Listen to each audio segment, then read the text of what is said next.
Go to get your game on. Go for the beers. Go for the cheers. Go for the hit and the hits. Go for the stakes and the stakes. Go to get your parlay on. Go to get your party on. Go for the scene. Go for the screens. Go for the gallery. Go for the win. Go to Ocean. Visit theoceanac.com to plan your visit. Philadelphia fans, we're cut from a different cloth. Born into a brotherhood and bonded to our team for life. We believe anything is possible because we've witnessed the impossible. While we may be from different neighborhoods, come Sunday, we are one, and we will be heard. Pondley Hockey, official partner of the Philadelphia Eagles.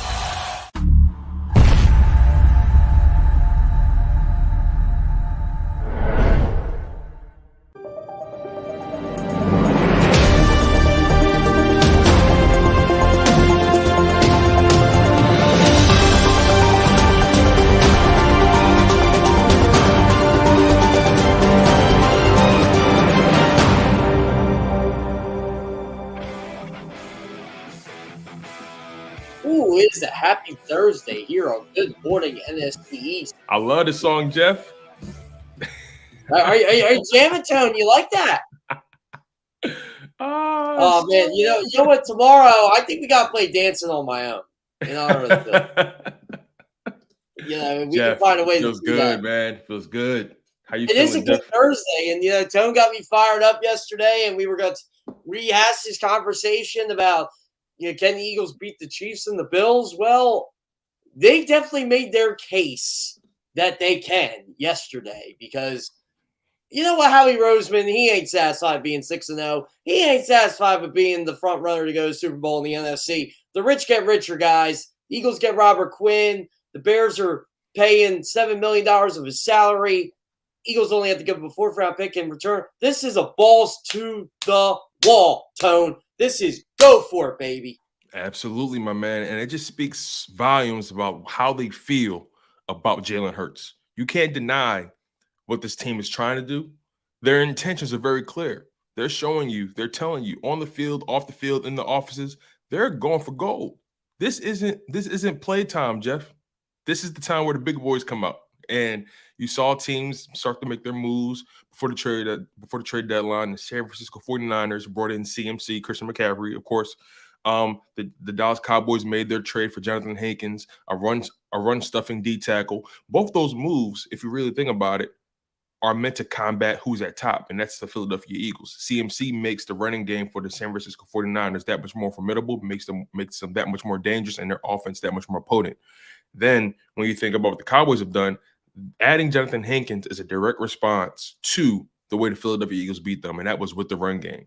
They know they had to go through this NFC East first before anything else, so they had to be able to stop the run when it comes to these Philadelphia Eagles. So, man, so much to really break down with this Robert Quinn trade, so much to discuss, so much to hash out, but let's start here. Robert Quinn, 6'4", 245 pounds. Does he have anything left in the tank? I think so. Honestly, I don't think Matt Eberflus's defense fit what Robert Quinn was trying to do. Now, last year, you're playing in a much different scheme, obviously, a much different scheme. And I thought that allowed Quinn to go, A, make tackles, and B, go out to the quarterback. This year, look, I get why Chicago tried to trade Robert Quinn when they did. And they kept saying they didn't, but when you're what was he, 32, coming off an 18-sack season?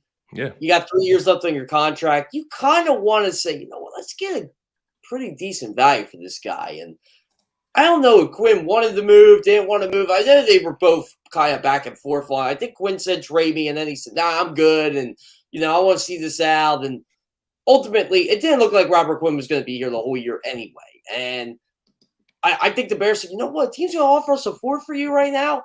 We'll take it. I mean, his sack percentage down from 12% to 8%, which is expected when, let's be quite honest, 18 sacks is hard to do.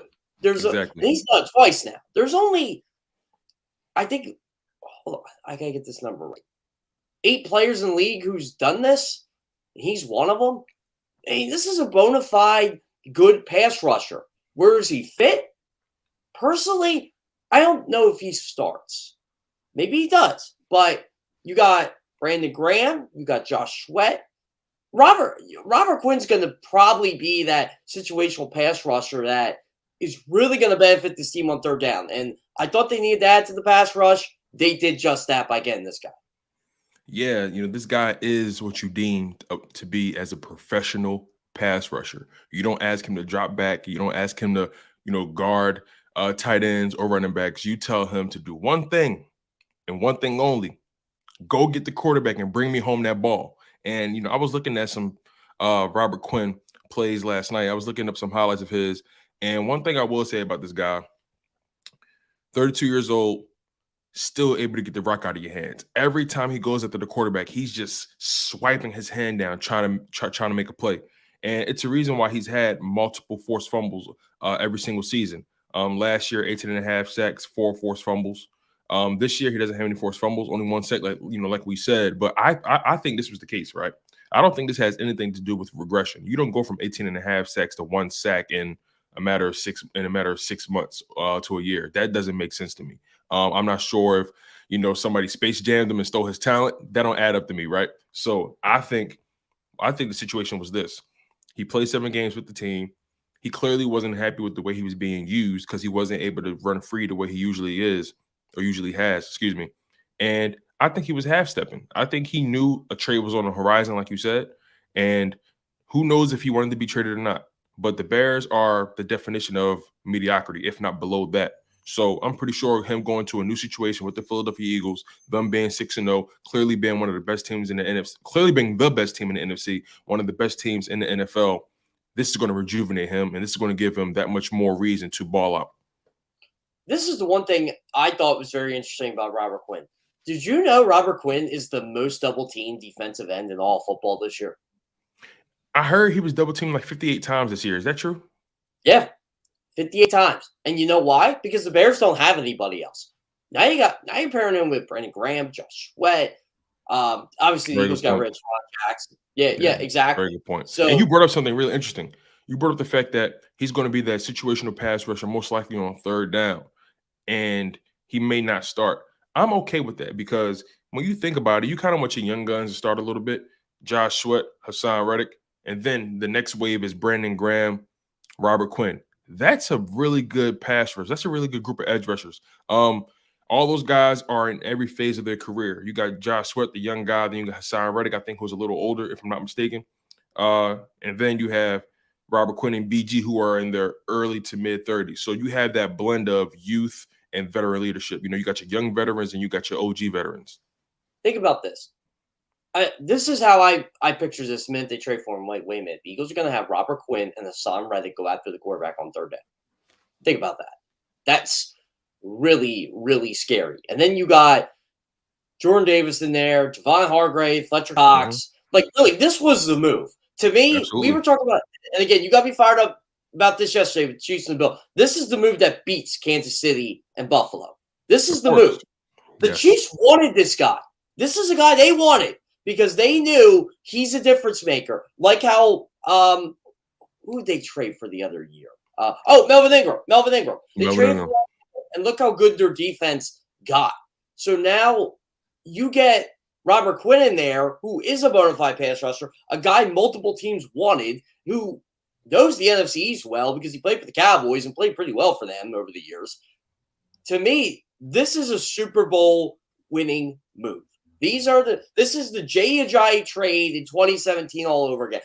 This is how Rose would say, this is our guy when we are up 3 points, 4 points, 7 points in Super Bowl 57. Robert Quinn's going to be the guy that forced the fumble or sack Patrick Mahomes or Josh Allen or Joe Burrow or Lamar Jackson, whoever it is, on third down. And this is going to be our Super Bowl winning move. That's how I felt when they traded for Robert Quinn. And here's the thing, Tone. I don't know if they're done. That's the fascinating part about it. We don't know if they're done. The trade deadline is next week.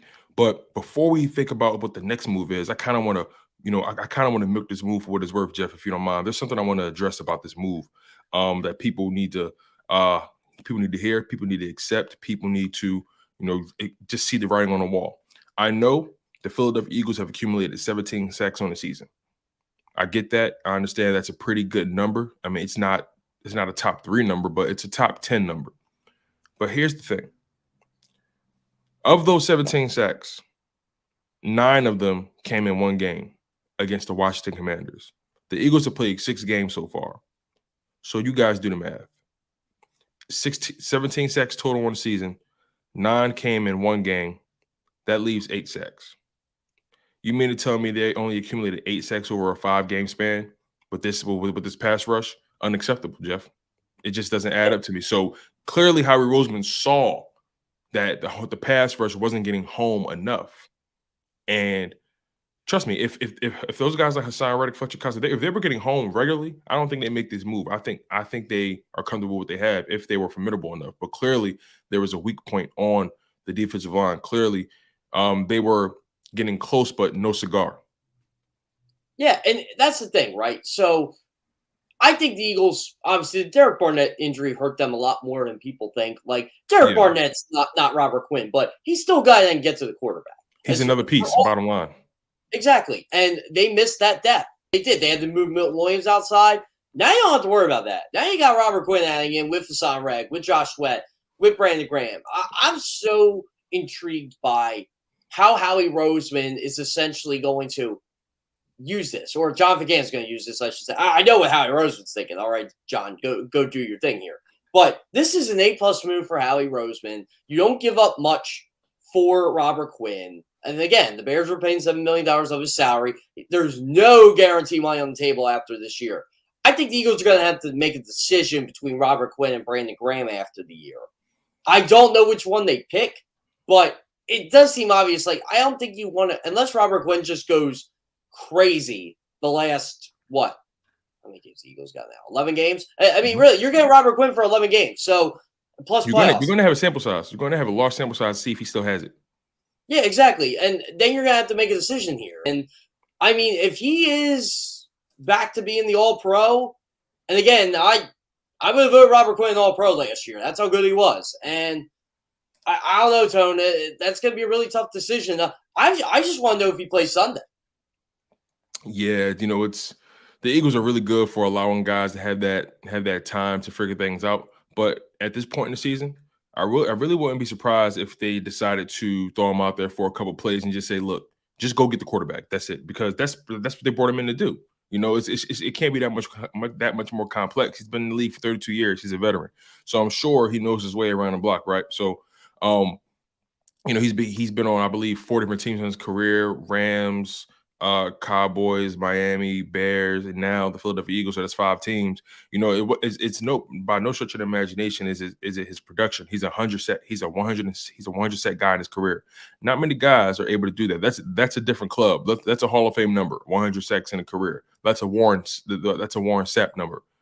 So the last time the Eagles had a guy with 100 sacks on their team?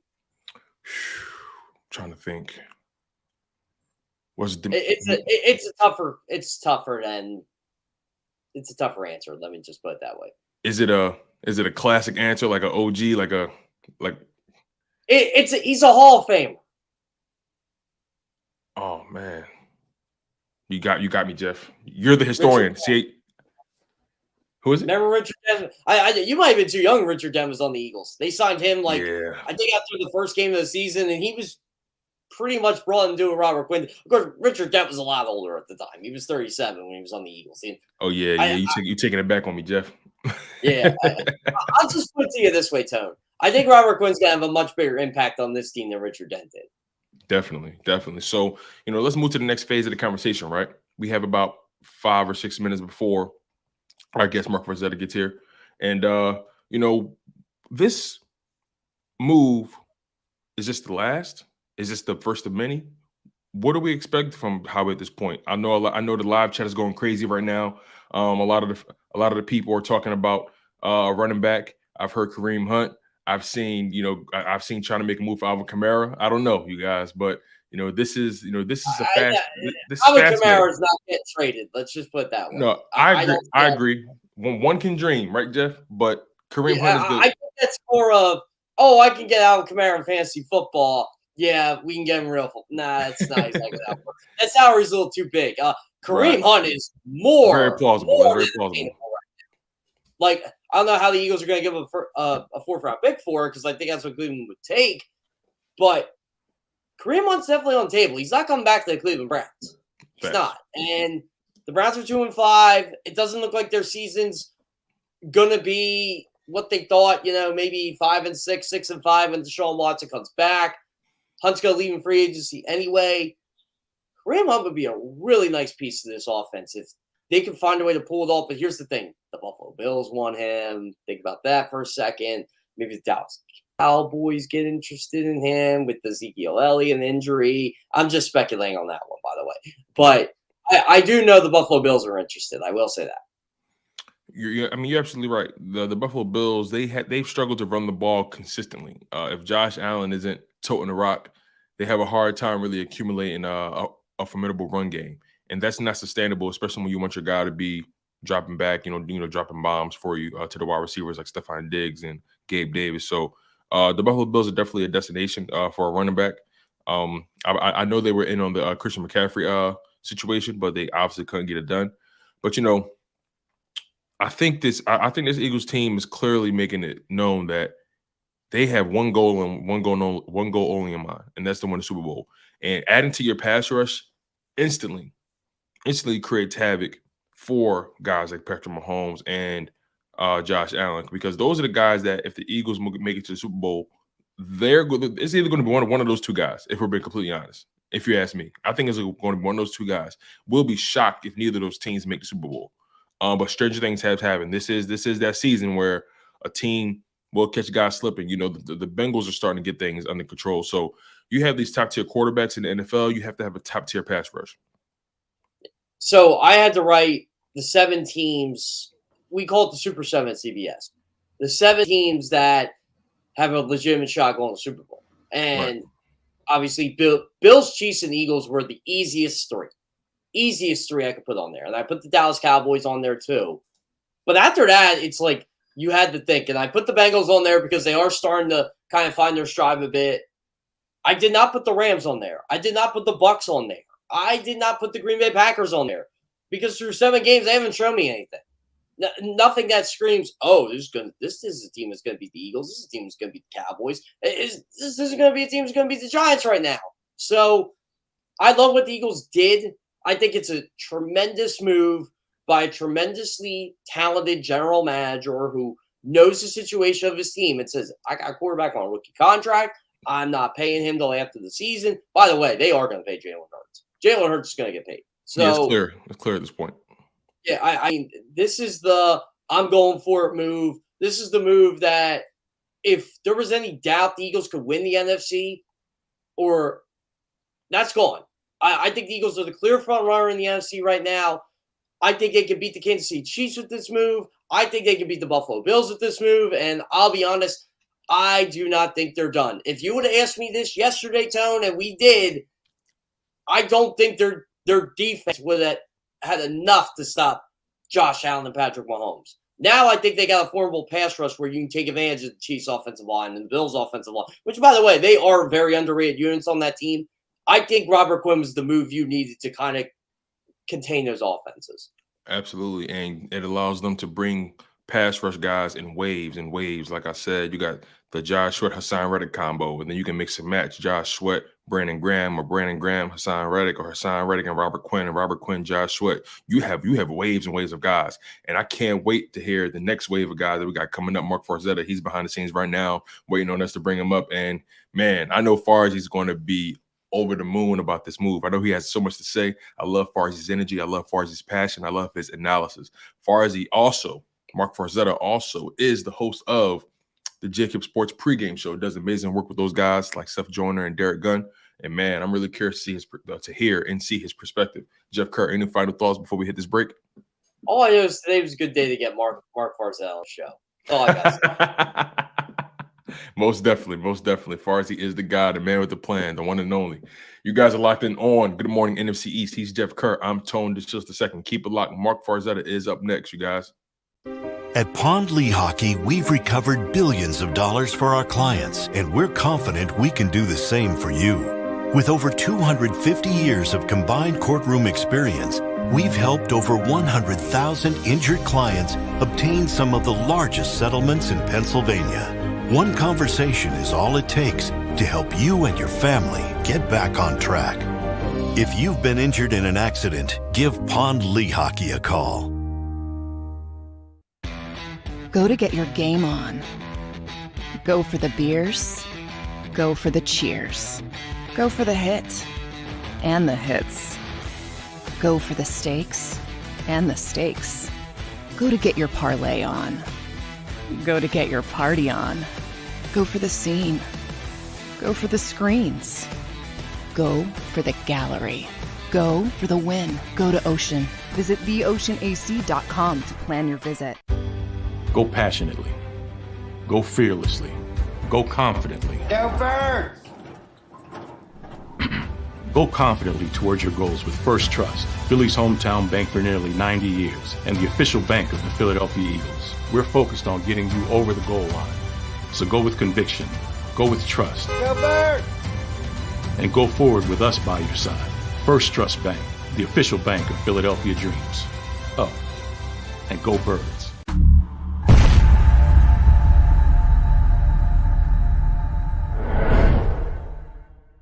Welcome to Pond Lehocky. We've helped over 100,000 injured and disabled workers obtain benefits, as well as some of the biggest settlements in the state. If you've been injured at work, give Pond Lehocky a call. Score and save in southeastern PA and Delaware with Colony Pools this football season, and let the experts close your pool with a custom Merlin safety cover in green for the birds. And if you join our Winter Watch team, we'll give you another 20% off, and Colony Pools will handle it all. Keep your tiles on your pool, not in your pool. Fly with Colony right now, Birds fans. Visit flywithcolony.com. Jeff D'Ambrosio, Destination Downingtown's 5-day used car super sale. Jeff puts an end to high prices now. 5 days of the best car, truck, and SUV deals ever. Over 1,000 vehicles, every make and model. Stop overpaying. See Jeff today and get a quality car, truck, or SUV now. The 5-day used car super sale. Experience how easy it is to deal at Jeff's. Nobody treats you better. Nobody gives you more. Jeff D'Ambrosio, Destination Downingtown. GoJeffAuto.com.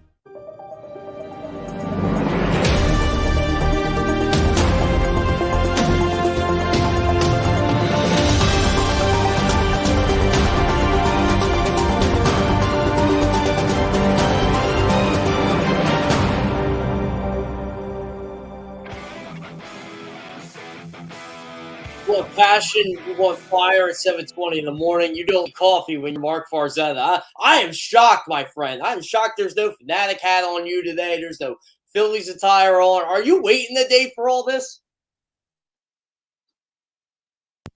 I'm trying to take it all into consideration and trying to temper my expectations. I'm trying to pace myself because we're essentially having, 3 game days? We got the Phillies tomorrow, Phillies Saturday, Eagles game day Sunday, and then we're going to have a Thursday night football game in the middle of all this.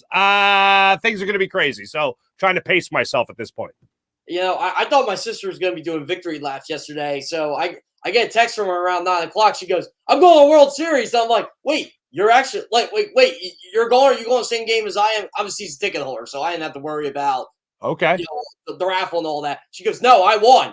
And like, people were so stressed out on Twitter. It was kind of funny. Like, they're like, I didn't get an email. I thought this was going to be the email. I'm like, you probably got rejected because she got her tickets and she's all fired up. She didn't care where she was sitting. You know what? I'm glad to hear that somebody got their tickets because I heard, obviously that was a very difficult thing for a lot of people with so many people trying to get those World Series tickets. And I'm trying to get on that secondary market. I regret not being able to go in 2008 or 2009, a little busy. But this time around, I'd love to be able to make it down there. Yeah, that's how I was, Mark. So I was in college. I was at Penn State. And as much as I wanted to drive home for a lot of those games, it was that time of year where, you got midterms, you got all this stuff going on. And I'm like, you know what? Can't make that 3-hour drive every single day. I'll enjoy watching from home. And I got to go to the parade. So I was good. Yeah, that's the thing. That parade I'd heard it was the first one I ever got to experience. I'm sure the same thing for you. It was better than anything anyone ever told me about, from the 70s Flyers to the the 83 the 1980 Phillies. It was the best thing. The 83 Sixers, that parade exceeded all expectations. I can't wait till we have another one courtesy of the Phillies. That'd be, I'll tell you, another team that may be giving us 2 parades in, 4 months? The Philadelphia Eagles after the Robert Quinn move. I just want to hear your initial thoughts on it. My initial thoughts are, I think we're done with Howie Roseman slander. Look, has he been perfect? No, of course not. But he is one of the best, if not the best GM in the NFL, at least the NFL. Potentially, if you look at just Philadelphia sports in general, Dave Dombrowski might be giving him a run for his money. President of Baseball Ops, GM, whatever you want to call it, putting a team together, having final say on putting a team together. Howie Roseman's up there with the best of them. And he's already got a Super Bowl in his back pocket. And I love how we act like we got 10 of those in our back pocket. This move is just the latest move of Howie Roseman fleecing another general manager and another team. Look, the Bears obviously wanted to move on from him. They got a 4th-round pick, which is not nothing. But the fact that the Eagles are paying next to nothing for the services of Robert Quinn, who are going back, by the way, who's going back into the system that he had so much success with a year ago with 18.5 sacks, and with the rotation on this defensive line, I don't think he's going to be asked to do nearly as much as he was asked to do in Chicago. I see him doing nothing but doing very well. I don't think this is going to be a bust. I don't think this is going to be an overhyped move. You look at a 4th-round trade that they made a couple of years ago, Jannard Avery. He didn't even break onto the scene, if you even want to call it breaking onto the scene, until last year where we saw him regularly. This isn't that move. I think Robert Quinn's going to come in here and give you everything that he has left in the tank, which I think will be significant enough to be an impact player on that defensive line. I said straight up, this is a Super Bowl winning move. This is a guy I know for a fact that Kansas City Chiefs wanted.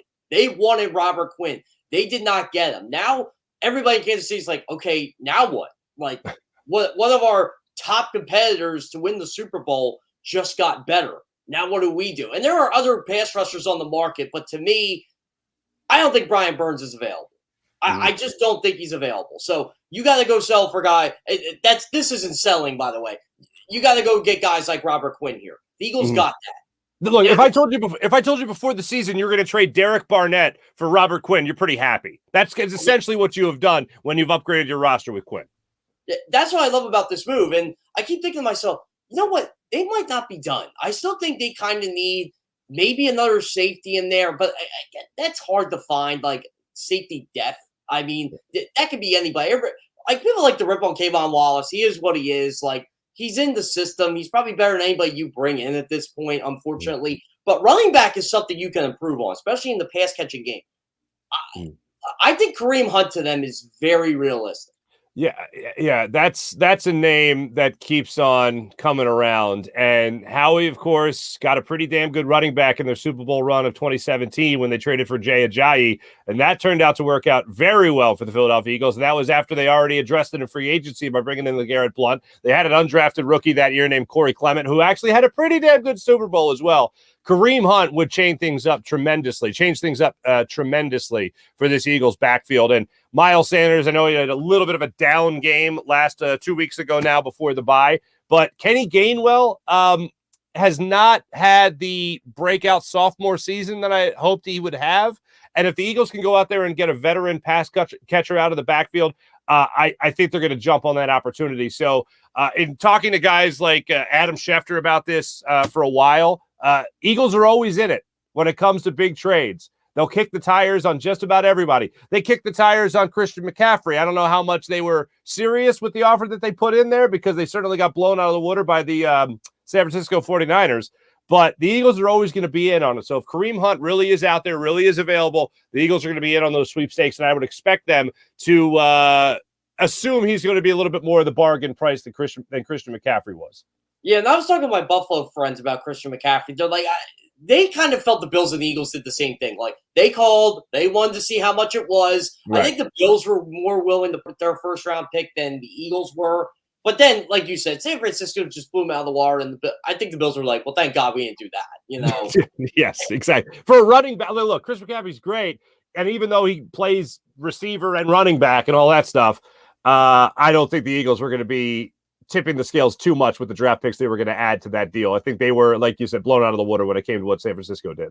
Yeah, I think the Bills right now are probably thinking the same thing as the Eagles. Well, what do we need to do to get Kareem Hunt? And I know Cleveland said they'd take a fourth for him, but let's be honest, they can probably mooch a third if these two teams get into a bidding war. Yeah, exactly. It took the words right out of my mouth. They're going to pit the Bills, the Eagles, and probably at least two other teams against one another and get the best possible value. That's exactly what John Lynch did with McCaffrey. And now you look at a guy like Kareem Hunt who can change the landscape of a backfield still and be a huge threat coming out of the backfield. I think the teams are going to be willing to part ways with more than people are expecting at this point. And that's where the Eagles might lose out. But for whatever reason, I don't know if Howie is just a really good hypnotist and just knows how to get people to do what he wants. But whatever it is, if he can work that Howie magic, make those Howie moves, then you might see you might see Kareem Hunt in that backfield. I think what he did with the Bears was, and I heard a lot of the Bears radios talk about this. They were shocked they got a fourth for Robert Quinn because his value was not that high. Like, if this was July, August, I think you had to give up the second for him. And they were like, okay, now we're lucky we get a day 3 pick. Well, they did. They got a fourth. And I think Bears fans are like, okay, we'll take this for a guy that was not going to be on our team next year. Yeah, I look at it like this. I always like to say numbers never lie, but they sure as hell deceive. And I think Robert Quinn is a perfect example of that. I mean, you look at 1 sack, you look at only 3 quarterback hits, you look at 2 tackles for loss this year, down from the 18.5 sacks that he had a year ago.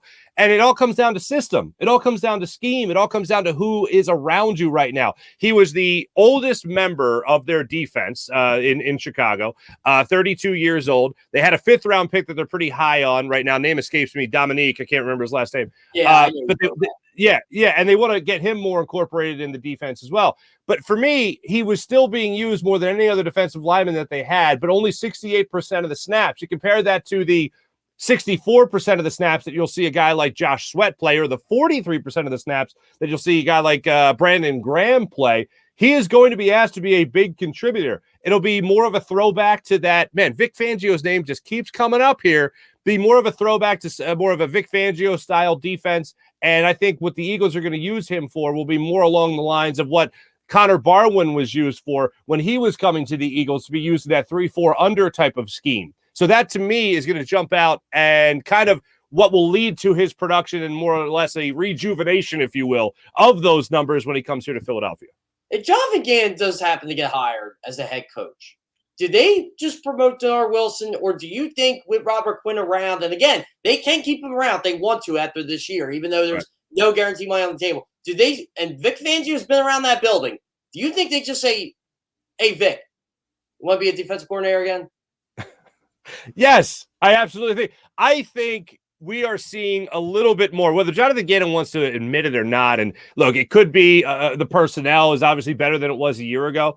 But Jonathan Gannon has coached this year, called plays this year, like he's got a little bit of a fire lit under his ass. And we didn't see that last year. This defense has been more aggressive. We have seen more blitzes. I feel like I could count on one hand the amount of times I saw either Alex Singleton or TJ Edwards blitz up the middle to go after the quarterback. And I feel like this year already we've seen that at least 10 or 15 times. Like, that is a much more aggressive game plan and scheme. And I think that comes from Vic Fangio's influence. Now, schematically, I think that comes from Vic Fangio's influence. And I also think job security-wise, that comes from Vic Fangio's presence as a consultant, if you will, for this Eagles defense. Because if you're Jonathan Gannon and you've already sat down to have interviews, that's a good thing for you as a head coach, obviously, to get those interviews as a head coach around the league. But also, the Eagles got to be thinking, this guy could be gone. If he's gone, I want to make sure I have his replacement. Also, if this guy fails, I want to make sure I have his replacement right here next to me. And that's Vic Fangio still being there, flirting with this Eagles front office, helping with scheme, helping as a consultant. I think that is something that Jonathan Gannon has taken notice of, because it's never a good thing to have that guy standing there over your shoulder. And that's what I think Vic Fangio is doing. So they most likely, if Gannon gets hired, or if this team and this defense has an epic collapse after the bye week, which I do not foresee, either way, the Eagles have someone they feel like they could elevate to put back on the sidelines to run this defense. This team basically admitted, hey, we got Viganen on borrowed time here. He's a rental. And they clearly think he's going to be a head coach. Maybe it's next year, maybe not. I think if the Eagles got another year out of John Viganen, they'd be thrilled. But I want to look at this team overall. And yesterday, this was the big debate. Could the Eagles beat the Chiefs and the Bills? I said no. I've changed my tune tremendously because this is the type of move that gets you to beat Kansas City. This is the type of move that gets you to beat Buffalo. Mm-hmm. Yeah, I think it's an over-the-top type of move, and it's done by a team that is 6-0. And this move, I think, is a great metaphor for, I think, the entire Eagles' attitude. Jason Kelce set the bar before a game was even played when he was asked about just being comfortable. And he talked about how comfort is really poison. And Jalen Hurts talked about the rat poison that's out there when it comes to buying into hype that surrounds a roster and surrounds what just a team is on paper before the season starts. And Jason Kelce talked about how they have to look at wins as if they're losses. They have to critique those wins as if they're losses, as if the mistakes are just as big in a win as they are a loss, because eventually it could cost you a game or two or three or a season even. So Jason Kelce coming out, setting the bar, let me know that this team is going to be hungry no matter what. And they have backed that up every step of the way. They beat the Lions. What do you hear from Jonathan Gannon after that game? You hear how they did not play. They did not finish that game. And he's right. He didn't lie to us. He wasn't BSing us. Everyone who watched that first game of the season knew they didn't finish that game properly. They continue to go on to a 6-0 record to start the season, going into the bye, and all you hear about is how they want to work on things. You have a quarterback that is on the verge of signing a franchise deal with this team, and he doesn't even want to hear about the record. This team is not satisfied, and for the front office to go out there, and Howie Roseman to go out there and make this move now at 6-0 shows you how unsatisfied, how unimpressed they are with themselves at being 6-0 to this point this season. And I think they're going to improve to 7-0 because I think they're going to win convincingly over the Pittsburgh Steelers. So it just shows you how much they want to make sure they're over the top. So when it comes time to face another playoff team, when it comes time to play in the playoffs, when it comes time to hopefully play in the Super Bowl, they're going to have the best possible roster they can have and a team playing as great as they can play at the right time as well. I think the best thing for the Eagles is how good their division is. There's only 2 6-win teams in the NFL. They're in the NFC East. Like, if they slip up and the Giants win, Giants are tied for first with them. If they slip up again, Dallas is right in the race. Like, you have to keep going. You're not up 3 games in this division. And I think that's what causes Howie Roseman to do these moves that he's making. He goes, look, we know we're a Super Bowl team, no doubt about that. Let's make sure we are in the best position we can to go to the Super Bowl. Mm-hmm. It's wild, man. You look at this roster, you look at the way the team talks about themselves and how hungry they are for more. Like, they're the hungriest 6-0 team I've ever seen. Like, even when T.O. was here, there was a feeling, I think, in the fan base, a little bit with the organization, maybe of, we got this. Like, we're going to the NFC Championship game is just going to be the beginning of bedlam, to use Scott Fransky's word, right?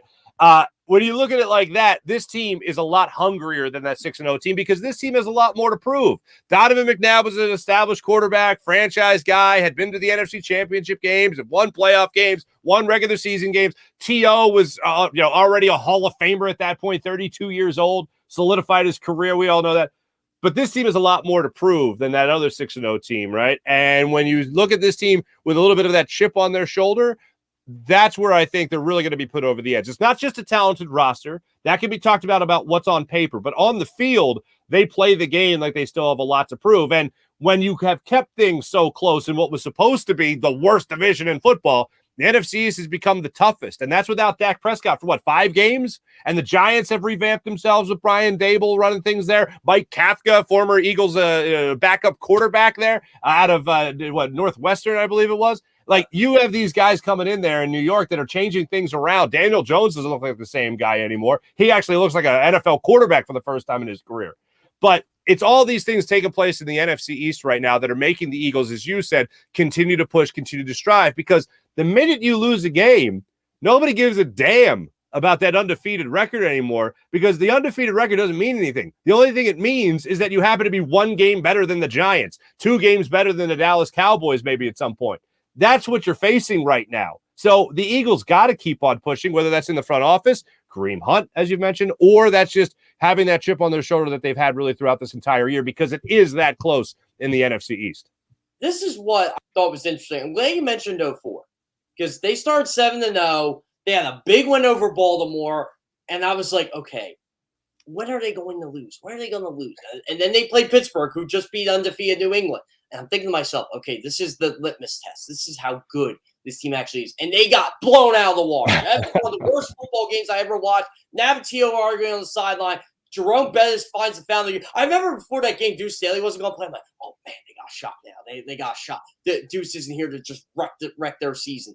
Yeah, and then Jerome Bettis beats him to the ground. The McNabb plays terrible team. I thought that was the 0-4 team's reality check. Like, you know what? We can't take a week off here. I don't know if this team has that content mentality in them. Like you said, from the front office down. It's Jalen Hurts isn't going to allow it. Jason Kelsey ain't going to allow that. They're going to treat the Pittsburgh Steelers like it's the Super Bowl. They're going to treat the Houston Texans like it's the Super Bowl. So I got to ask you, Mark Farzetta, when the hell does this team lose? If you haven't seen it yet, how do you predict it, right? I mean, you would think that there's going to be some kind of a letdown game. And you might look at the schedule and say, oh, there could be letdown games. Oh, they could get a reality check against the Giants or the Cowboys again. They could get a reality check down the line there. But ultimately, the Eagles in their minds, which I think is what makes them so special, the Eagles in their minds are not 6-0. They're 1-0 because they're only looking at the previous game. And as soon as that game's done, they take that in for the for the day, and then they move on to the next one. And I think it's so important. I think this is why Jalen Hurts doesn't want to talk about undefeated. And it's not because when they were 2-5, no one wanted to talk about the record. It's not because of that. It's because the minute you start talking about undefeated, the season becomes no room for error. It becomes next to impossible, especially in a 17-game season. If you talk about an undefeated season, it's a huge entity. But if you talk about it week by week, you could win that game this week. You're not going to be thinking about the game 3 weeks from now, because that is where you start thinking about being undefeated and for how long you could stay undefeated. The Eagles have a season every week, and that's what I think makes them special. They have the right mindset and the right approach to this team. I will say this. I have had throughout his entire career, Daniel Jones, I've had zero respect for Daniel Jones. And a part of me, even with Brian Dable coming in there and revamping things and Wink Martindale helping that defense as much as he has to this point, I can't bring myself to respect Daniel Jones or a team that is quarterbacked by Daniel Jones. And they played great, credit where credit's due. But when they play the Eagles, I still can't take them seriously. I still have to look at the Eagles as if they're the far superior team despite their records. And Daniel Jones and the Giants have done things that certainly warrant respect this year. But when the Eagles face them, I think that goes out the window. I always say this as a coach, and I say this to a lot of Giants fans. Just someone who coaches basketball, someone who has dabbled in the coaching football. Okay. You know when you're better than your opponent. You just know when you're watching the tape. That's how it feels to me when the Eagles play the Giants. It's like, yeah, the Giants are 6-1, but the Eagles got a mismatch here, the Eagles got a mismatch here, and you got to exploit that. I don't think Giants fans realize that. They're like, we're going to coach your way past you. Yes, that does work. That does work. But, and look, I respect the Giants a heck of a lot what they're doing this year. They beat Seattle. I'm going to say, look, you know what? They're contenders. I mean, I think they are anyway, but they beat Seattle. They're probably going to be 9-1 going to that Thanksgiving showdown with Dallas. But I keep looking at when they play Dallas. And I think Dallas is significantly better than them. And it showed. Like, Brian Dable could coach his way. And he had a good game coaching that night. But I feel like that's how it would be right now with the Eagles and the Giants, especially now that you got Robert Quinn. Yeah, I would agree with that. And just looking at the Eagles schedule, I mean, you asked the question, when do they lose? Just to look down the line here, Steelers, Texans, Commanders again, Colts, and then they host the Packers on Sunday Night Football. I mean, they got a hell of a run here on the table, man. The Packers seem to do this every year. And that would mean they'd be 6, 7, 8, 9, 10, 11, or 10-0 going into that Packers game, possibly. Could you imagine, Jeff? That game that I look at, the Packers seem to have these struggles with Aaron Rodgers. They seem like they can't get anything right, and they get another big test this weekend coming up against Buffalo. I think that's a Sunday night game this week. But they have this big test coming up here. The Packers seem to struggle, and then they right the ship, and they're a team you can't mess with. That might be a game that the Eagles, even though they host it, might have trouble with. But I look at this schedule, and you even play the Bears a little, later on this season, and in Chicago, it's tough to look at this schedule and go, that right there is going to be the loss, because this team doesn't take anything lightly. You might have that one game where no matter what you do, what you think, how you prepare, how well you're playing going into it, you have that game where you just can't do anything right. It's a crapshoot for me when you look at the schedule and say, what game's that going to be? I honestly, I wish I could tell you because I'd bet a lot of money on that game. But I just can't look at the schedule with the way this Eagles team has played and how they've had the approach to these games so far this season and go, oh, no, that game against the Colts, that'll be the letdown game in Indianapolis against Frank Reich. Like, I can't even look at it like that because that team just does not look like they're doing well right now, and especially making the change at quarterback. Look, divisional games can always be tricky. I can't nail down one game that I look at and go, oh, that's the game right there that the Eagles are going to have trouble with. Yeah, I mean, Tennessee could be the game, but again, they're at home. So right. I don't know. Which of these games do you think gets flexed to prime time? It's got to be the Giants, right? I would think the Giants game there in the one in December or the end of the season? I think the ones that they both might be, quite honestly, because it all depends what they are and what they're going for. But I definitely think the first one's going to get flexed. Yeah, there's a good chance that happened right now. It's a 1 p.m. game on Fox. The difficult thing with flexing, and this is coming from someone who I worked 11 years on Sunday Night Football behind the scenes there, and I heard a lot of conversations about that.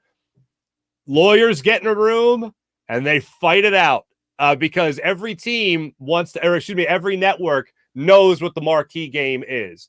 And if you're Fox, that might be one of the protected games you place on the season. If you're NBC, you certainly want to fight for that. There's only been one exception, and it was when was it the Broncos and Chiefs, I think, were both undefeated. And I think that game was scheduled to be a 1 o'clock in the afternoon game. And it was the only example I know of the NFL stepping in and saying, this game has to be in prime time. Because both those teams, I think, were 7-0, 8-0 at the time, and the game got flexed to prime time. And I think the trade-off was whatever game it was, Fox or CBS, probably CBS, they said, all right, well, we're going to get the first pick then of a playoff game. So there's a trade-off that happens. There's a bargaining chip there. Definitely a possibility that it gets traded or that it gets flexed into a Sunday night game. But I know Fox would fight hard to keep that matchup. I know this, too, just from being a CBS employee. A lot of people were like, why are Chiefs and Bills on Sunday Night Football this year? I'm like, because CBS was not letting that happen. That's the bottom line. It's their game. It's right. Fox isn't getting the special cross flex, and the regular season game was on NBC last year. That's a game you protect. Same with Bengals. Like, you protect a lot of Bengals games. It's Mark, you know how this works. NBC's like, we want that game, we want that game, we want that game, we want that game. Mm-hmm.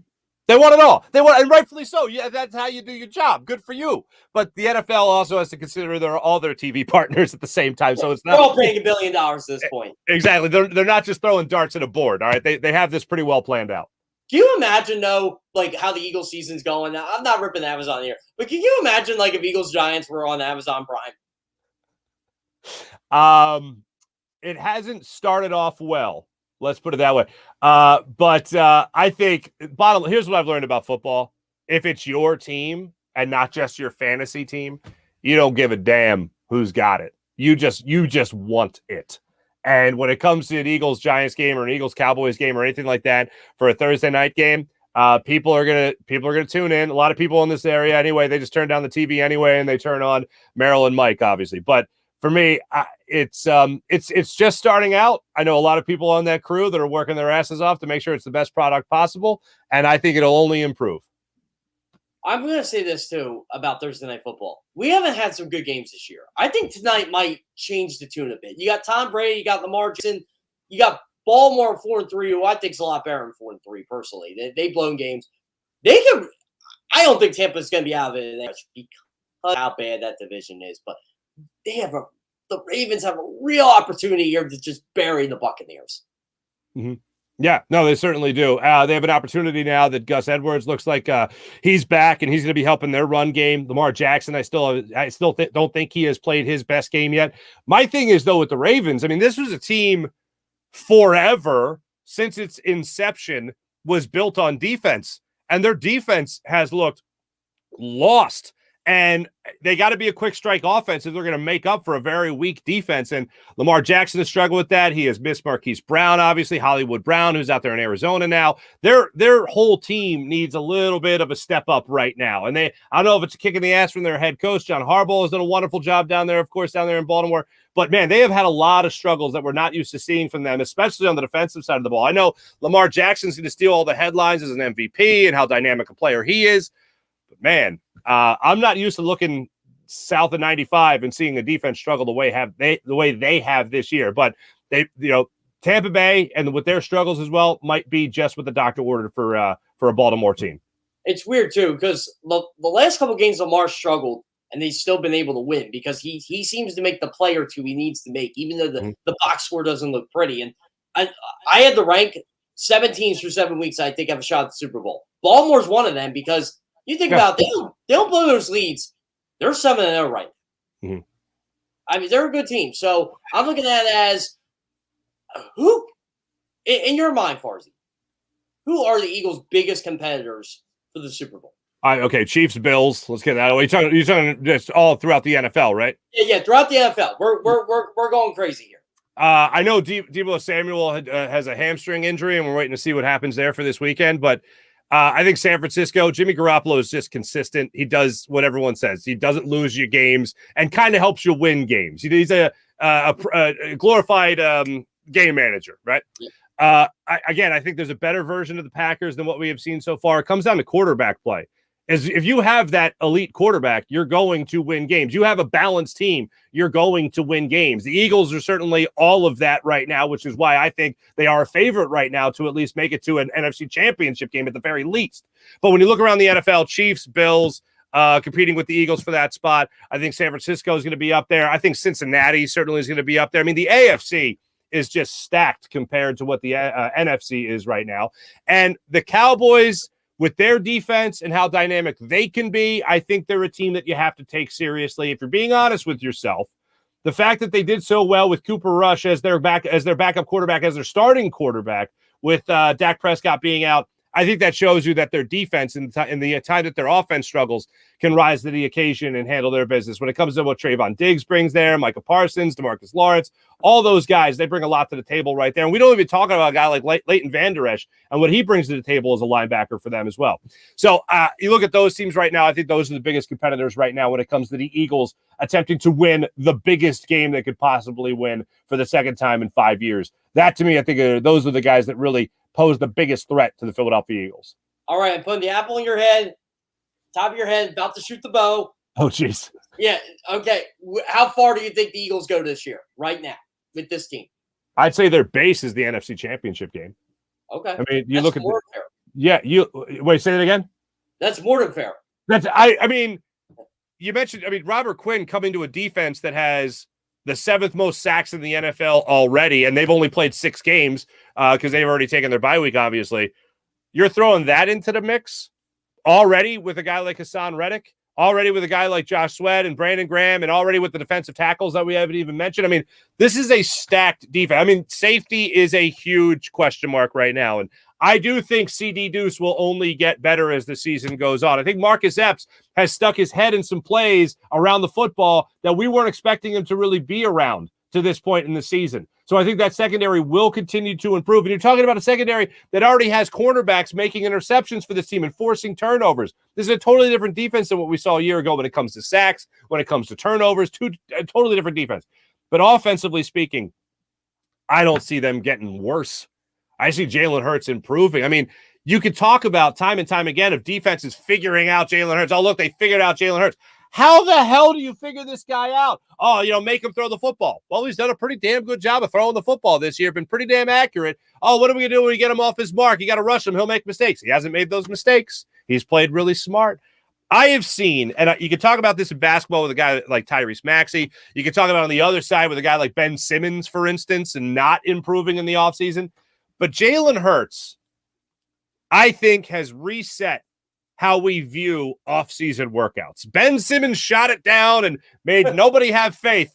But Jalen Hurts posting the videos of throwing to A.J. Brown, of throwing to Devontae Smith, of working out with his teammates, of putting in the offseason workout by going out to work out with a guy like Tom House in Southern California. He has reset the expectation for an athlete going into a season, going into an off season with clear things to work on, and coming out of that off season into the new season, showing the proof in the pudding that he put in the work.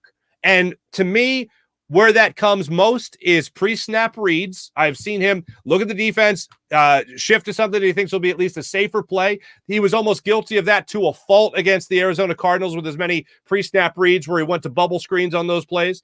But I have seen that more than anything on slant routes. When you see A.J. Brown or you see Devontae Smith make that quick cut to the middle of the line of scrimmage, or excuse me, to the middle of the field to make that play, he is right there on the money every time with those throws. And that's not something we could say we saw a lot of throughout last year, throughout his first year as a starting quarterback. That, to me, has been the biggest improvement with Jalen Hurts. And you usually talk about leadership when a guy has 1 year under his belt. They've been talking about Jalen Hurts being a leader throughout his entire career. And he's already had that, so that didn't need any improvement. So it comes down to pre-snap reads for me with Jalen Hurts, and it comes down to accuracy on those slant patterns.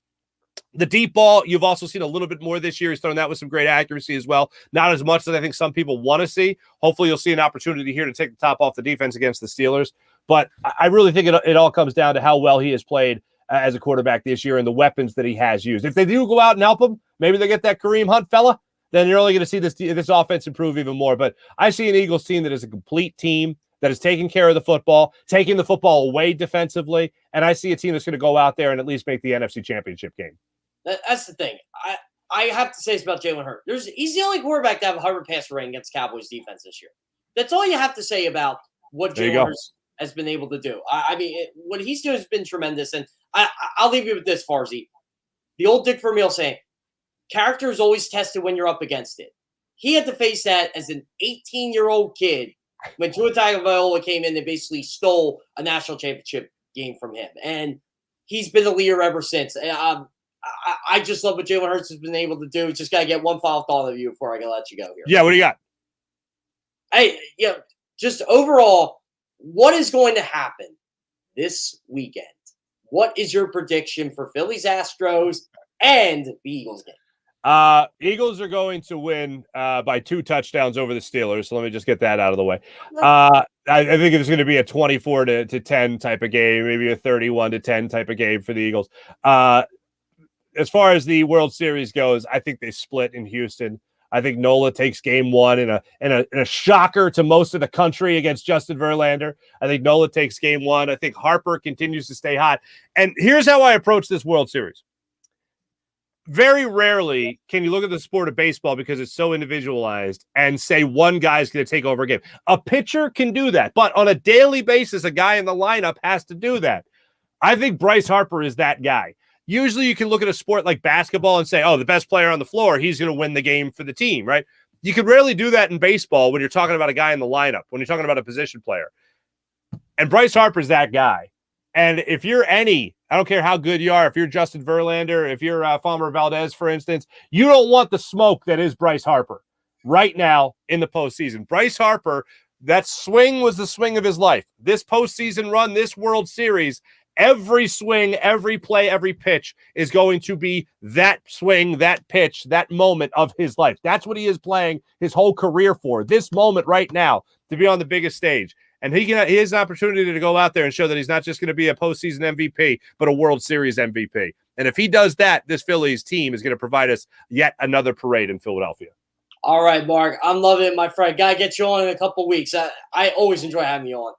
Always a pleasure, Jeff. Appreciate it, man. Yeah, sounds great. Thanks, Mark. Have a good day. You too. Go Birds, go Phils. All right. And I got Bo on the show right now, guys. Burst 365 coming up next with Joe McDonald, John McMullen. Plenty more Robert Quinn talk. This is a great show, guys. Once again, you'll hear my thoughts on what the Eagles should be doing later today on CBSSports.com. I am beyond excited. I actually willed the Robert Quinn trade into existence. I pre-wrote that. Guess what? They got him now. So I got to write about other trades the Eagles can make leading up to the deadline. That'll come up later today on CBSSports.com. Birds 365 is next. This is Jeff Kerr from CBS Sports. Have a good day, guys. Go to get your game on. Go for the beers. Go for the cheers. Go for the hit and the hits. Go for the stakes and the stakes. Go to get your parlay on. Go to get your party on.